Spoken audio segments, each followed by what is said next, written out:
ইবাদতের মহিমা, প্রার্থনা ও কোরআনের আলো। রমজানের শেষ দিকে যখন রাতের আকাশে চাঁদের মৃদু আলো পড়তে থাকে, তখন মসজিদের প্রাঙ্গণে নামাজের সময় এক বিশেষ মাহাত্ম্য নিয়ে আসে। আহমেদ, হাসান এবং গ্রামের সকল তরুণ ছেলে মিলিত হয়ে মসজিদের কুডেঘরে বসে নামাজ আদায় করত। এই সময়ে প্রত্যেকের মুখে ছিল এক নিরিবিলি আবেগ, এক গভীর ধর্মীয় অনুশীলনের অনুভূতি।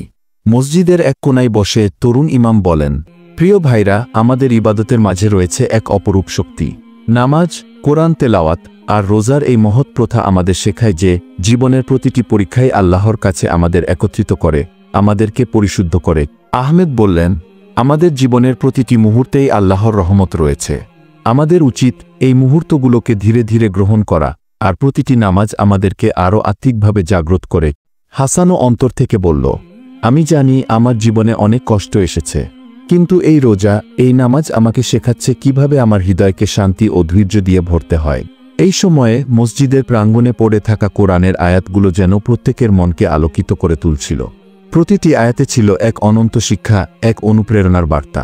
গ্রামের প্রতিটি তরুণ ছেলে বুঝতে পারল যে ইবাদত মানে শুধু নামাজ পড়া নয়, বরং জীবনের প্রতিটি ক্ষেত্রে আল্লাহর নির্দেশনা ও রহমতকে গ্রহণ করা। এই অধ্যায়ে আহমেদ, হাসান, মোহাম্মদ এবং অন্যান্য তরুণদের মধ্যে এক গভীর একাত্মতা দেখা গেল। তারা শিখল যে সঠিকভাবে ইবাদত করলে জীবনের প্রতিটি কষ্ট ও সংগ্রামও এক ধরনের রহমতে পরিণত হয়। শেষ শিক্ষা, রোজার শেষ প্রহর ও নতুন জীবনের প্রত্যাশা।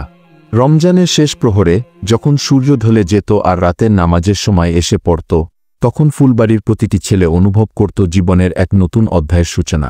আহমেদ ও হাসান একে অপরের দিকে তাকিয়ে বুঝতে পারল যে এই রমজান তাদের জীবনে অগণিত শিক্ষা ও আবেগের সমাহার এনে দিয়েছে। সেহরির শুরু থেকে ইফতারের শেষ মুহূর্ত, প্রতিটি ক্ষণ তাদের মনে এক নতুন শিক্ষা রোপণ করেছিল। আহমেদ বলল, হাসান, এই রমজানে আমি শিখেছি যে সত্যিকার সুখ ধন সম্পদের বাইরে। সুখ আসে বিশ্বাস, ধৈর্য আর একে অপরের প্রতি সহানুভূতি থেকে।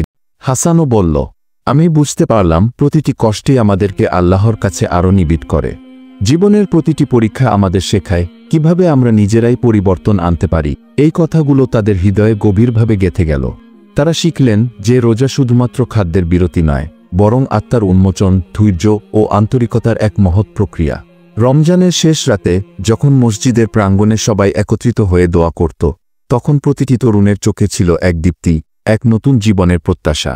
তারা জানত আগামী দিনগুলোতে তারা এই শিক্ষা ও আবেগকে নিজের জীবনের প্রতিটি পদক্ষেপে তুলে ধরবে।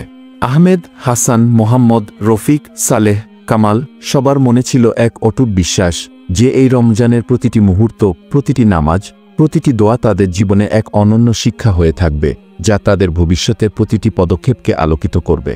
পরিশিষ্ট, রোজার অন্তর্নিহিত বার্তা।